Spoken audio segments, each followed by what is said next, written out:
My sister stood on national television, accepting the Historical Author of the Year award for a book she didn't write. My parents sat in the front row, crying tears of pride for a daughter who couldn't even spell the word Renaissance without checking her phone.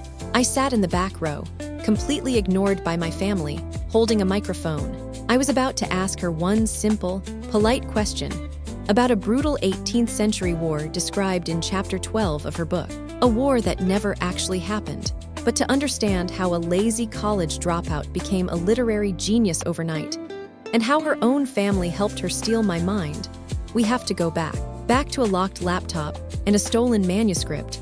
For 4 years, I barely slept.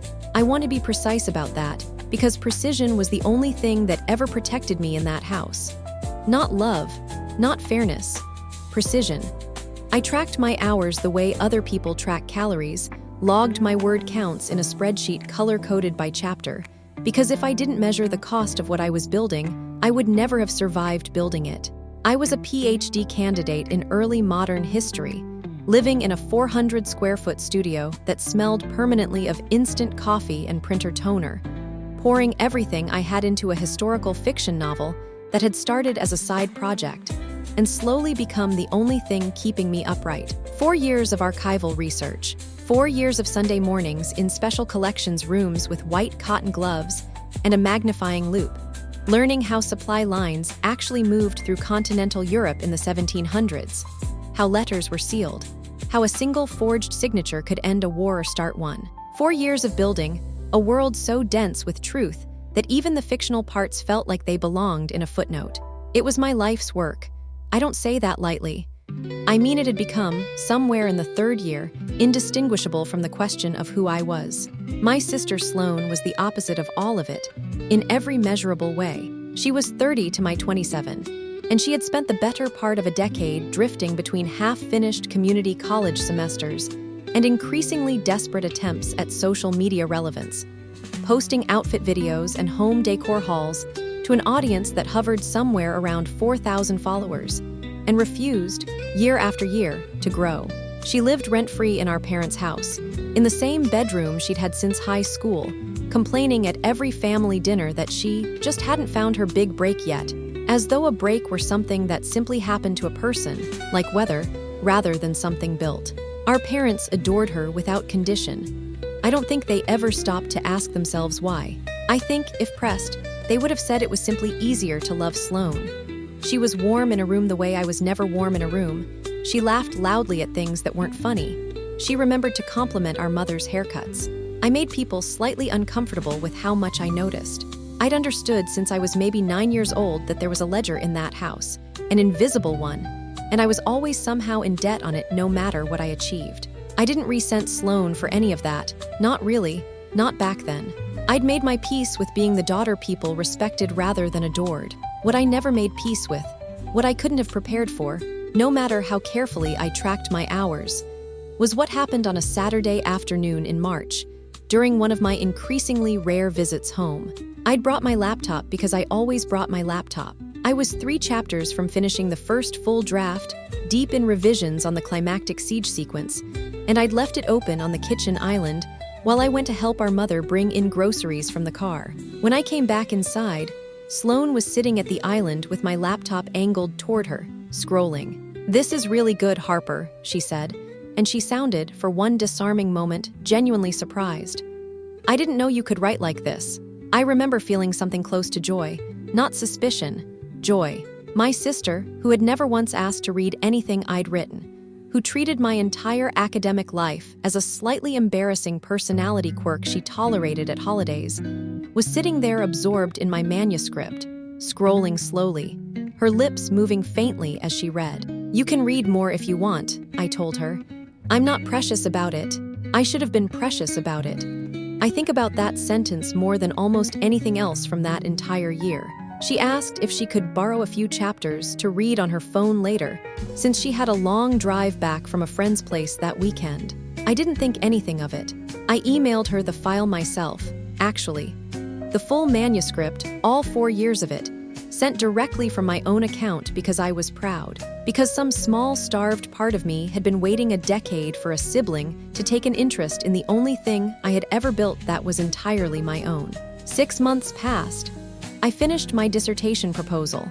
I queried literary agents with the manuscript, collected the usual stack of polite rejections, kept revising, kept believing the work was good enough to eventually find its place. Then, on a gray Tuesday afternoon, I walked into the independent bookstore 3 blocks from my apartment to pick up a textbook I'd ordered, and I froze in the doorway. Sitting on the highly anticipated display table, stacked in a neat pyramid under a handwritten staff recommendation card, was a beautiful hardcover novel with deep gold foil lettering pressed into a midnight blue cover. The title was mine. I'd agonized over that title for 6 months. The cover art depicted a fortress under siege at dawn, almost exactly the scene I'd described in Chapter 3. Down to the positioning of the cannon emplacements, I'd researched for an entire weekend at a military history archive. The name printed across the bottom, in letters twice the size of the title, was Sloane Vance. I picked the book up with hands that had gone completely numb. I opened it to Chapter 1, and I read my own first sentence, untouched, unedited, exactly as I had written it 18 months earlier in a tiny studio apartment that my sister had never once visited. I read the acknowledgments page standing in that bookstore aisle, my vision narrowing at the edges, while strangers browsed paperbacks around me as though the world hadn't just split cleanly in half. Sloane thanked her literary agent. She thanked her editor. She thanked our parents for always believing in her creative voice.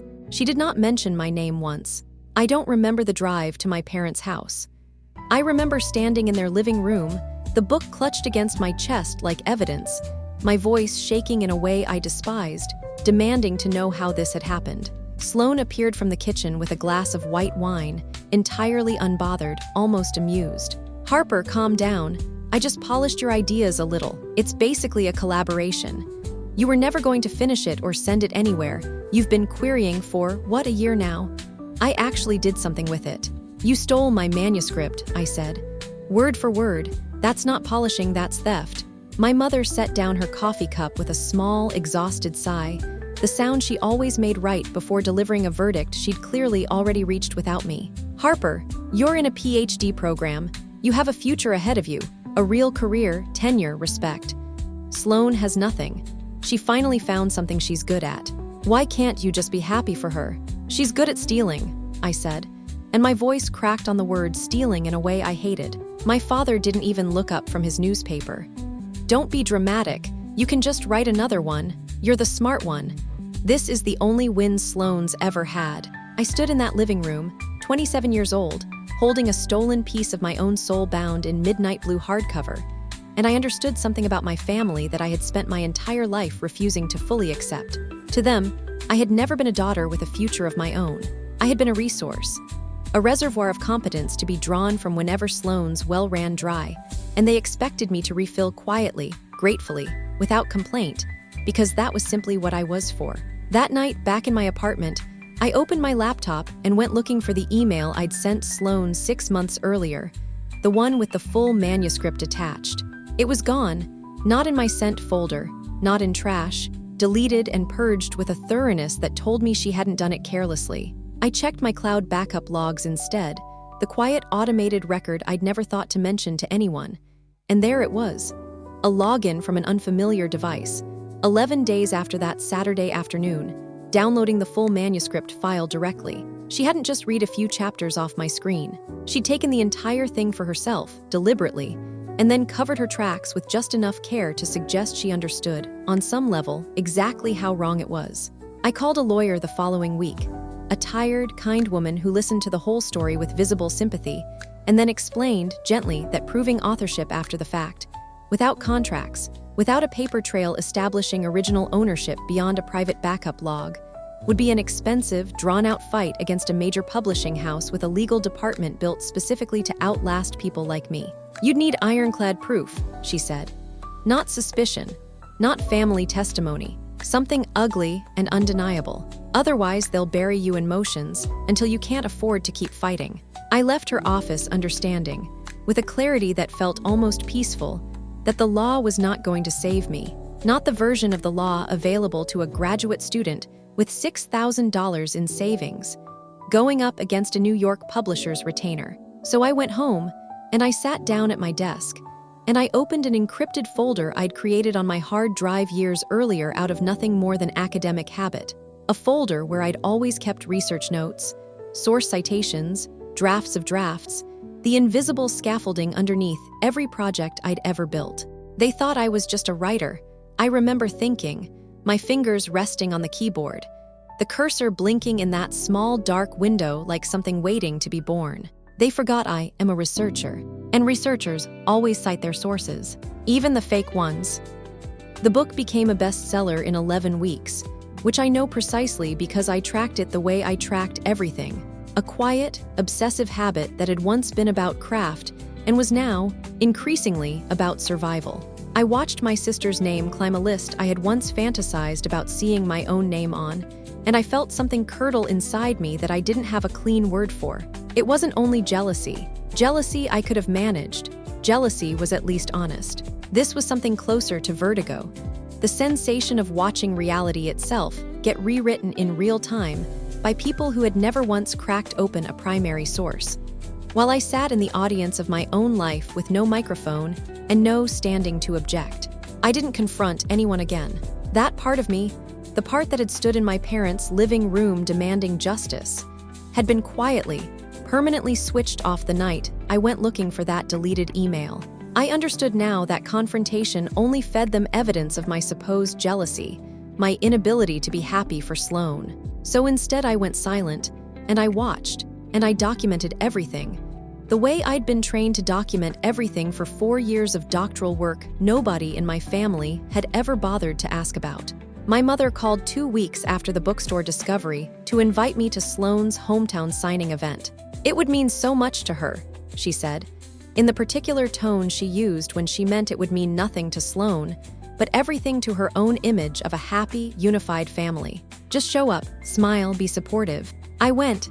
I told myself it was research.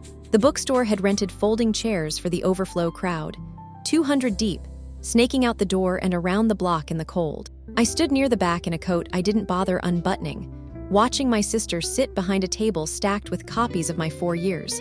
Signing her looping, unfamiliar signature across the title page, I designed myself, posing for photo after photo with a practiced, dazzling smile that had clearly been coached. My mother stood near the front the entire time, beaming, occasionally turning to strangers in line to say, unprompted, "That's my daughter." I always knew she had it in her.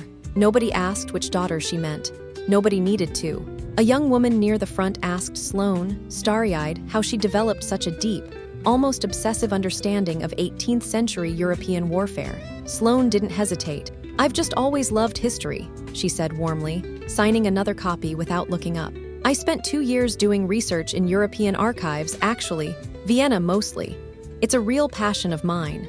I stood at the back of that bookstore and felt something in my chest go very, very still. Sloan had failed European history in 11th grade. I remembered it specifically because our parents had grounded me, briefly, for finishing my own assignment early enough to help her with hers, on the grounds that I'd made her feel stupid by understanding the material faster. She had never been to Vienna. She had never been to any archive in her life. The closest she'd come to historical research was watching a costume drama on a streaming service while scrolling her phone. I didn't say anything.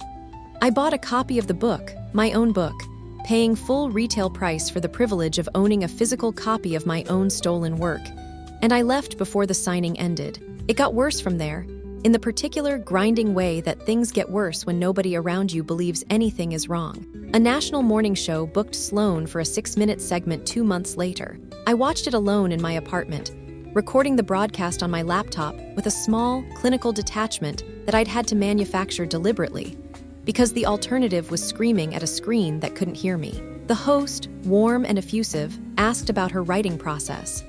Sloan leaned forward, laced her fingers together in a gesture I recognized. I'd done that exact gesture once, in an interview for a teaching assistantship years ago, and apparently she'd absorbed it somewhere along the way without realizing where it came from. "Honestly, it poured out of me," she said. "I'd wake up at 4 in the morning because the characters wouldn't let me sleep. I spent years buried in research, just me and a stack of primary sources, completely obsessed with getting every detail right. I'd spent years buried in research. I had woken up at 4 in the morning more times than I could count, not because characters wouldn't let me sleep, but because a translation of an 18th century supply ledger needed cross-referencing before a library reading room closed for the weekend. Every sentence out of her mouth was a theft layered on top of a theft. My actual lived experience laundered into a personal mythology that made her sound like a prodigy instead of what she actually was. The host asked her to describe her favorite chapter. Sloane didn't blink. "Chapter 12, she said. "The Battle of Viridia. That one just came alive for me while I was writing it. The strategy, the loss, the tragedy of it, I think it's some of my best work." I sat very still on my couch. Chapter 12, The Battle of Viridia. I should explain something now. Something I hadn't told anyone, not my lawyer, not a single soul, because the entire value of it depended on absolute secrecy. Viridia did not exist. There had never been a battle by that name, on that date, with those commanders, in any historical record anywhere, because I had invented it from scratch in the second year of writing, the same way historical fiction authors sometimes do. A plausible, fictional conflict woven seamlessly into a real and accurately researched war. The difference was that I hadn't built it carelessly. I'd built it as a trap. Viridia was a near-perfect anagram of my own middle name, Davorin, a family name from my grandmother's side that almost no one outside our immediate family even knew I carried. I'd buried the anagram 3 letters deep in a fictional place name, surrounded by entirely real historical detail so dense and convincing that no casual reader, no editor, no fact-checker skimming for accuracy would ever think to question it. I'd gone further than that. Years earlier, during a summer between semesters, I'd taught myself enough basic scripting to build a crude plagiarism detection tool for a professor's research project. And I'd repurposed that same code to generate an entire fabricated battle, troop movements, casualty figures, a fictional General Harland, whose retreat I'd documented in granular, invented detail across nearly 4,000 words. It was the single most elaborate, useless-seeming chapter in the entire manuscript. I remembered, distantly, feeling almost embarrassed about it during revisions, wondering if I should cut it for pacing. I hadn't cut it. Some instinct I couldn't fully name had told me to keep it exactly as it was. I understood now, watching my sister describe the tragedy of a battle that had never occurred in human history, sitting in front of a national audience of millions, exactly why that instinct had mattered. Anyone could steal a manuscript. Almost nobody could survive being asked, under bright lights, by people who actually understood history, to explain the details of something they had never actually written. I closed my laptop that night with my hands steadier than they'd been in months. For the first time since the bookstore, I didn't feel like a victim sitting helplessly in the wreckage of my own life. I felt like an architect, standing at a safe distance, watching a building I designed years earlier finally begin to take the shape I'd intended all along. The trap had always been there. I simply needed Sloane to walk far enough into the light for it to matter. The opportunity arrived 3 weeks later, announced in a glossy press release that made my stomach turn even as my pulse picked up with something closer to anticipation than dread. Sloane's publisher, riding the wave of her bestseller status, had arranged a prestigious live-streamed academic panel at one of the country's most respected universities, a celebration of historical fiction in the age of new storytellers, featuring Sloane alongside 3 genuinely distinguished historians, each with decades of published, peer-reviewed work behind them. There would be a moderated discussion. There would be an open audience queue, and there would be, according to the press release, an unprecedented opportunity for scholars and fans alike to engage directly with the brilliant mind behind this year's most talked about historical epic. I read that phrase, the brilliant mind behind this year's most talked about historical epic, 3 times, sitting alone at my kitchen table, feeling something settle into place inside me with the quiet, irreversible click of a lock finally finding its key. I opened the university's event page that same night and purchased a single ticket, front row, center aisle. I didn't tell my parents. I didn't tell anyone. I simply marked the date on my calendar, closed my laptop, and began, with the same obsessive, unhurried precision I'd once reserved for archival footnotes, to prepare everything I would need to make absolutely certain that when my sister finally opened her mouth on that stage, the entire world would be watching her fall. I had 4 weeks before the panel, and I spent every available hour of them turning a private wound into a legal weapon. This was the part of myself that almost nobody in my family had ever bothered to understand. Not the writing, which they dismissed as a hobby, but the research. 4 years of doctoral training had taught me that a story, no matter how true, means nothing in front of people with money and lawyers unless it comes wrapped in something undeniable. Dates, hashes, metadata, the cold, bloodless architecture of proof. I started with the manuscript itself. I still had every version of it, every draft, saved obsessively across 3 separate backup systems, with the kind of redundancy that had once felt like paranoia and now felt, finally, like foresight. I pulled the full revision history from my cloud drive, timestamp saves going back to the very first file I'd created, 4 years and 2 months before Sloane's book ever appeared on a shelf, each version cryptographically hashed by the storage service's own internal logging system, in a way that even the most aggressive publishing house lawyer would struggle to dispute. A hash, for anyone who's never had to think about it, is a kind of fingerprint, a unique string of characters generated from a file's exact contents. Change 1 comma, and the fingerprint changes completely. I had 4 years of fingerprints, chronologically unbroken, building toward a final manuscript that matched Sloane's published book almost word for word. Then I pulled the login records, the unfamiliar device that had accessed my cloud backup 11 days after that Saturday afternoon in my parents' kitchen had an IP address. And IP addresses, I'd learned during an unrelated research project 2 years earlier, can often be traced back to an internet service provider, and with the right subpoena, to an account holder. I didn't have subpoena power, but I had something almost as useful. Our parents' home Wi-Fi network, which I'd connected to a dozen times over the years for convenience, and which I happened to know, because Sloane had never once changed a single setting since high school, used the exact same router IP it always had. The login matched. I built a single, devastatingly clean document, 26 pages, every claim supported by a citation, every citation supported by a timestamp, laid out with the same dispassionate clarity I'd used to defend a doctoral thesis in front of a hostile committee. Original manuscript creation dates, the deleted email recovery log, the matching IP address, a side-by-side textual comparison of my draft and Sloane's published novel, color-coded by chapter, showing percentages of verbatim overlap so high that no reasonable person could call it coincidence, let alone collaboration. And buried in an appendix, almost as an afterthought, sat the architecture of the Veridia trap itself. The original code I'd written to generate the fictional battle, time-stamped to a server log from over 2 years before publication, alongside a notarized letter I'd quietly arranged through a university colleague, confirming that Veridia bore no resemblance to any documented historical conflict in any known archive, fictional or otherwise.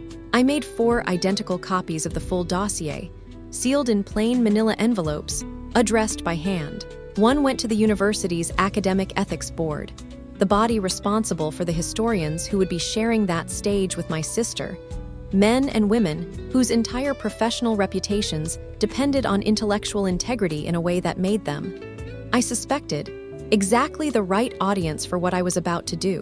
One went to Sloane's publisher's legal department. One went to the literary editor of a major national newspaper who had, 6 months earlier, written an admiring profile of Sloane without once fact-checking a single claim she made about her research process. And one, the final copy, I kept for myself, in case I needed it during whatever followed. I didn't mail them immediately. That was the part that required the most discipline, sitting on a finished weapon, waiting for the precise moment it would do the most damage. I calculated the postal timelines carefully, working backward from the panel date, until I found the exact day each envelope needed to be dropped in the mail to arrive at its destination within hours of the live event ending. Not before, not during. After, once the footage existed, once millions of people had already watched whatever was about to happen, once there would be no quiet, controlled way for anyone to manage the fallout behind closed doors. I wanted the world to see it happen before the institutions had a chance to handle it discreetly. The week before the panel, I went quiet in a different way. not the silent endurance I'd practiced for months, but something closer to stillness, the particular calm that settles over a person once every variable has finally been accounted for. I didn't speak to my parents.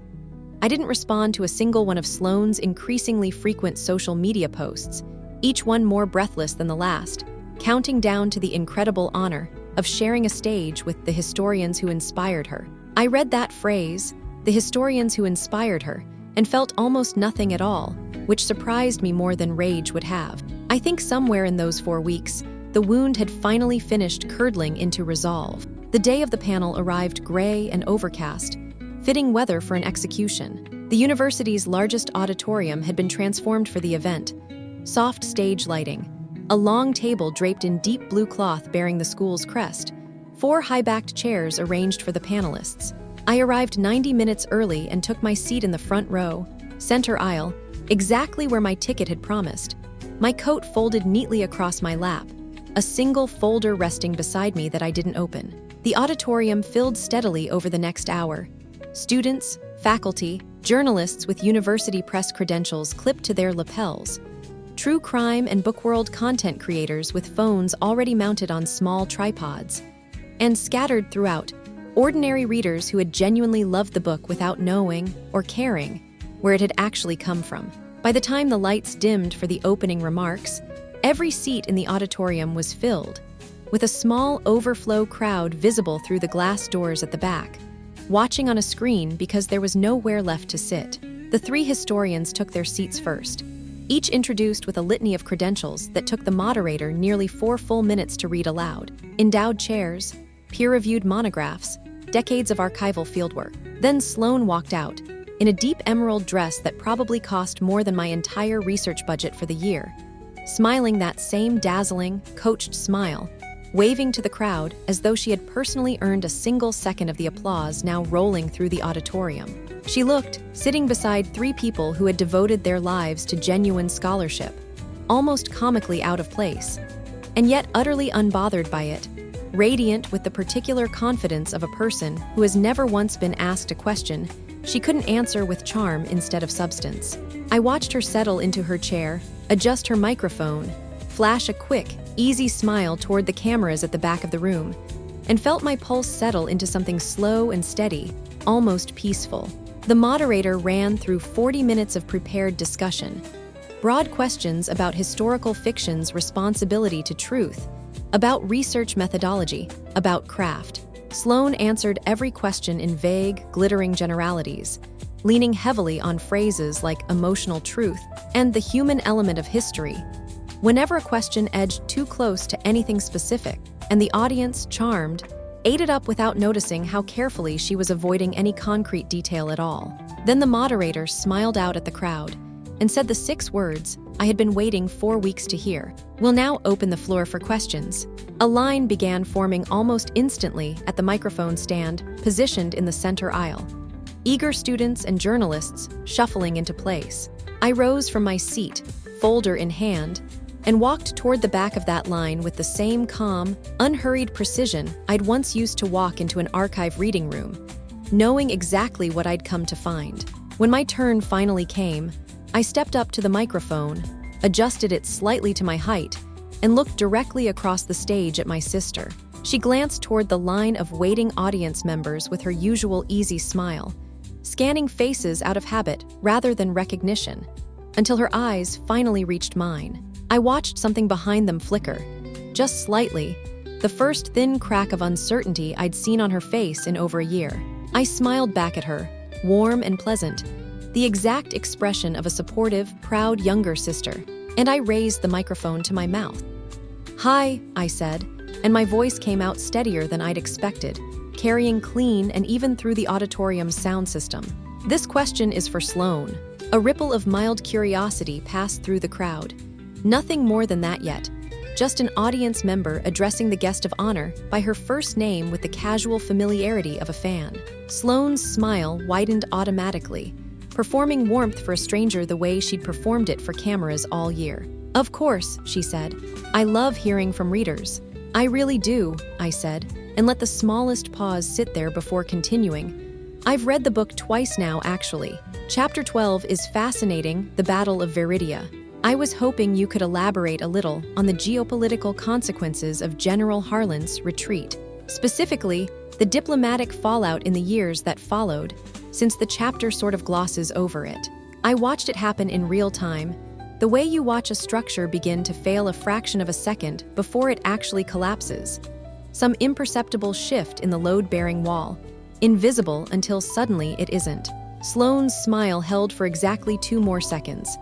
Then something behind her eyes went blank, the particular blankness of a person searching a memory that has nothing in it to find.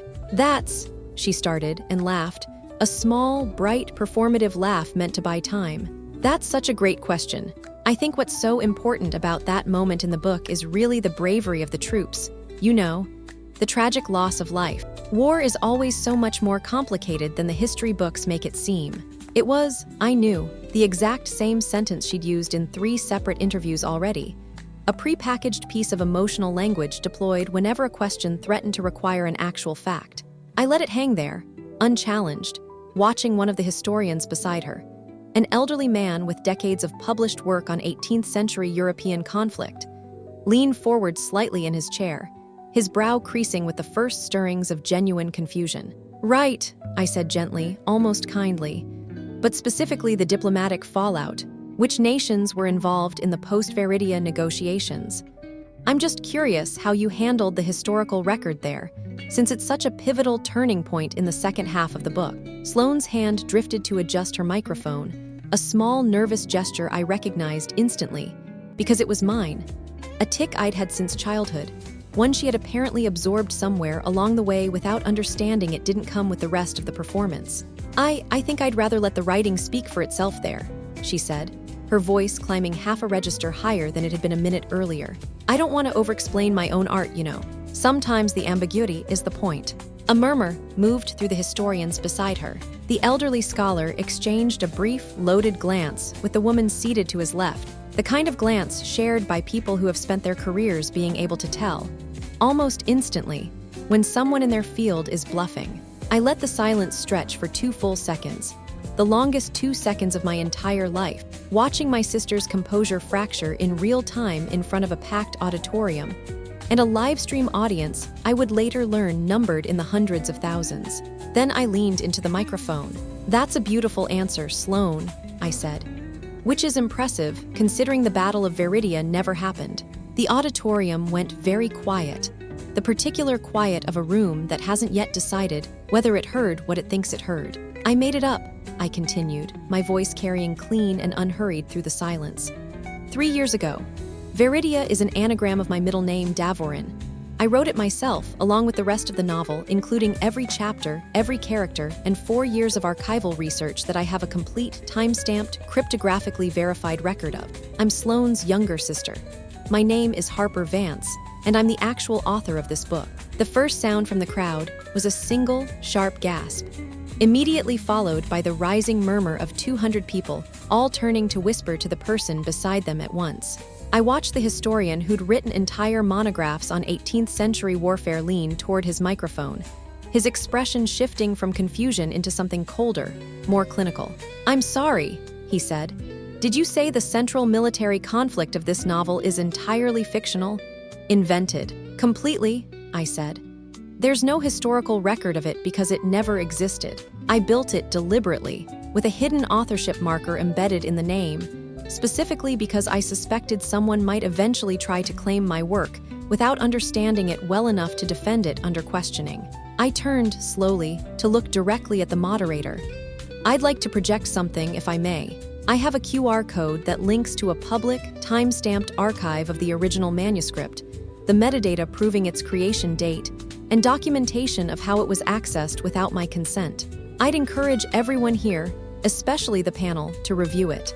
The moderator, visibly unsure of the correct protocol for a live academic ambush, glanced helplessly toward the university's event staff stationed near the wings. Someone, I never learned who, and I've always been faintly grateful to them, made the decision in the chaos of the moment to actually pull the code up on the main screen behind the stage, perhaps assuming it would simply resolve the confusion. It did far more than that.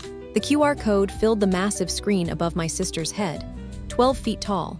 a stark black and white grid that a third of the audience immediately scanned on their own phones out of pure reflex curiosity. Within seconds, gasps and muttered profanities rippled through the rows as people pulled up the dossier on their own screens. The side-by-side comparison, color-coded by chapter, showing matching percentages so high they left no room for any interpretation except theft. Sloane sat frozen at the panel table, her face drained of color beneath the stage lighting, her mouth opening and closing without producing a single word. I watched, with a calm that surprised even me, as the full weight of 200 strangers' silent, simultaneous judgment landed on her at once.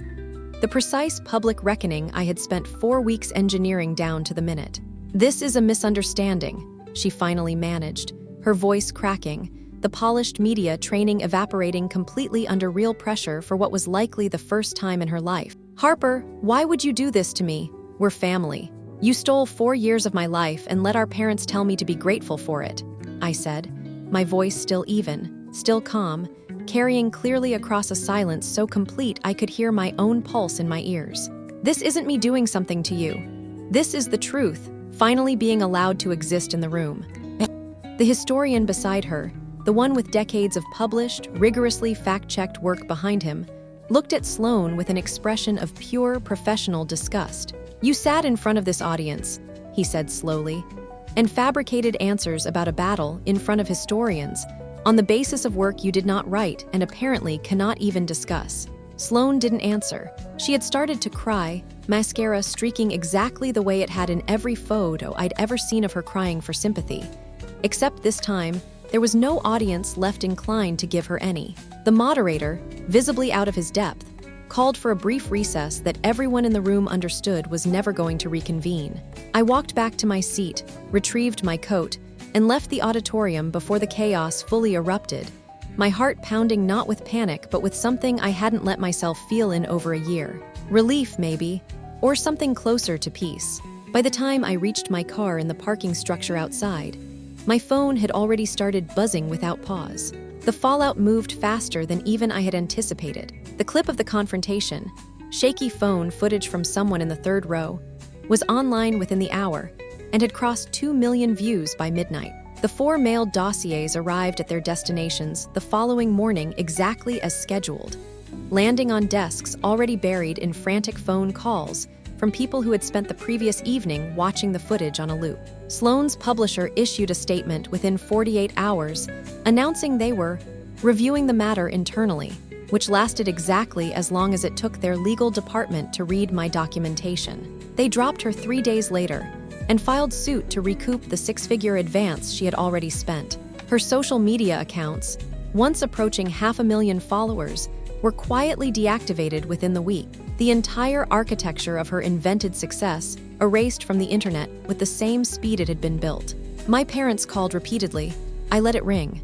When my mother finally cornered me in person, red-eyed, furious, demanding to know how I could destroy this family over a book, I looked at her with a calm I hadn't known I possessed and said, "You destroyed it years ago.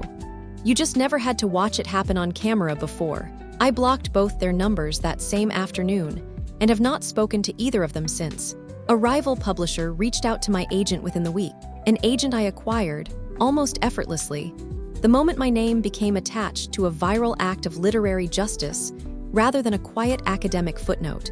They offered a contract for the manuscript under my own name, restored, untouched, exactly as I had written it 4 years earlier in a tiny studio apartment that no one in my family had ever bothered to visit. The advance alone exceeded 3 years of my graduate stipend. I signed it the following Monday morning. Alone, in my cluttered little office, surrounded by the same research notes and color-coded spreadsheets that had once felt like nobody's business but mine.